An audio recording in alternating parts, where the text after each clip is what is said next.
Do you advise that people should keep their resumes to the shorter 2 pages? Is 4 pages too long? Among most employers, so especially if you're going outside of the library science, typical library setting, into maybe a more business setting, I would say that it is important to consider that 1 to 2 pages is standard. Anything over that may get you discarded or put into the maybe pile. So try to be very concise. Well, so here's my perspective in terms of the VITA from having been on the hiring side. My problem as the employer was I have a stack of resumes. I don't have extra time in my day to do this. I have to review all these resumes and also do my regular full-time work. And so my challenge is to take this big pile of 50 or 100 or 200 or whatever it is and throw things out of that pile until it gets down to 10 or 5. And so I'm looking for any reason I can eliminate your VITA from my pile of work. And that may be, that it's been mentioned, perhaps length might be a criteria for some people. It wasn't for me, but I looked for things like, did the person have good spelling, good grammar? If I saw that the person's writing was a problem, that might be a reason for me to just not even consider the VITA. Did the person actually do their homework on this job, or did they simply fire a generic resume at me? Did they spell my name correctly? I mean, just those attentions to detail things, as well as all of the actual qualifications of the job. So I could go down the entire list. Is it a ALA accredited MLS degree, and so on. So all those different issues might come into play in terms of eliminating resumes from the pile. And finally, making it easy for me to see how you qualify for this. Don't make me scramble through the pages. Make it real clear, because I may not have time if I'm flipping very quickly through a pile of papers. I'd like to see it really jump out at me, what your qualifications are for this particular job. And that's why people will say it's important for you to tailor that VITA to the job. You may have to write different versions of it and tailor a cover letter to each job as well. Absolutely. I think tailoring is such an important thing, and sometimes we don't stress that aspect enough. And I understand that everyone gets busy. And it falls into the realm of typos, but it also is, considering what do you have to offer to the specific organization that you're applying to, and make sure that your resume or CV is applicable. You want to look professional, and you also, you want to think about the people that you're interviewing with. Basically, you're coming into a situation where you want to be one of them. You want to be on their team. And so they want to see someone who is, going to be pleasant to work with, someone who's friendly.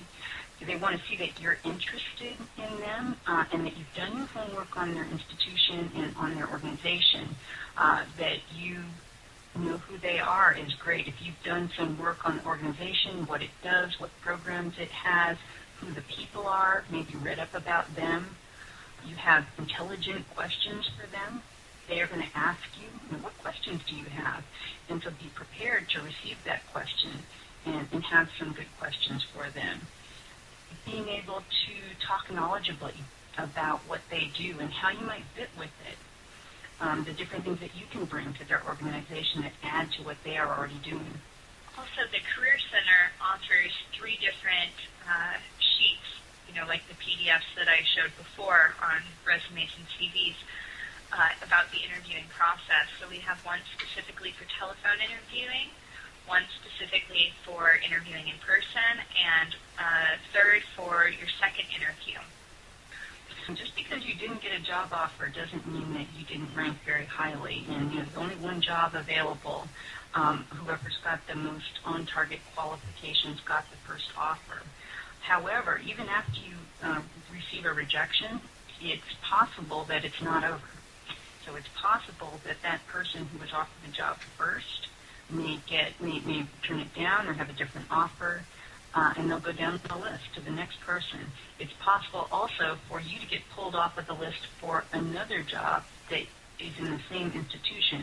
And in fact, that's what happened to me. I went to a job interview and during a really tough time. Actually, they were initially taking us in groups of 6 at a time at ALA's midwinter. And ultimately, I got offered a different position in that same organization. So you never know what's going to happen. And you maintain positive, don't get defeated by those rejections. One of the things that you want to be prepared for is the questions that they're going to ask you. And it's actually worth doing a little bit of research about standard types of interview questions.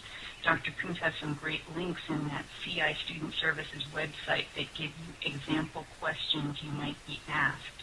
And that gives you an opportunity then to practice some answers ahead of time. So I'm going to mention a few questions that we know about. Intellectual freedom.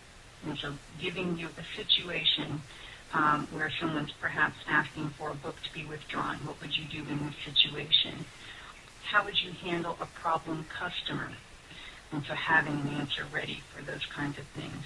A question I've gotten many times is, what would you consider an example of your weaknesses? And I've evolved a pretty good answer to that one, which is, well, a weakness is that I tend to do too much and work too hard. And, that's kind of a weakness that's a strength. So think about those kinds of things. And, of course, that ever-present, do you have any questions for us, is really good. And then practice your questions and answers beforehand. If you have a phone interview, you can even write down some things and have that in front of you.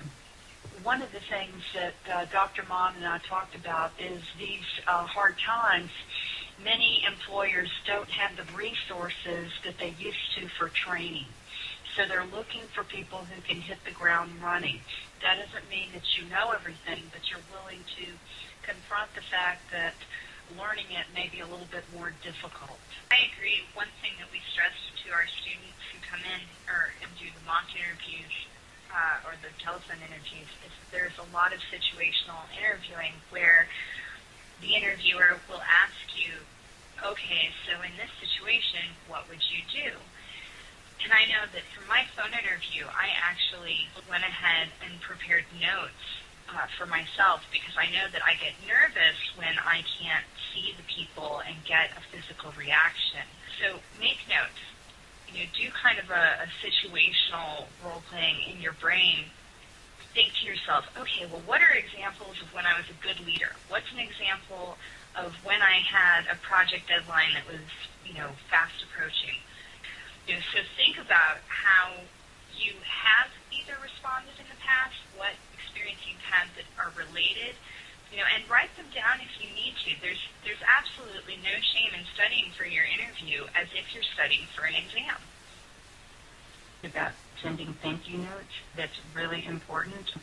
If you can send thank you notes even to every person that you talk to, you may have gone around talking to and being introduced to a lot of people. It's a good idea if you can keep track of all those names and send each one an individual thank you note. And that can make a big difference in how you are seen. That's the person that each one of them remembers you because you had a personal note for them. And that's a good way to leave an impression with that employer. Absolutely. And you never know when another position may open up that's maybe more suited to your talents. And that way they remember you in a very positive light. I think that people who do send thank you notes, they stand out. Like, oh, I got a really nice thank you note from that person, and they're qualified for this position. Let's give them a good look this time around.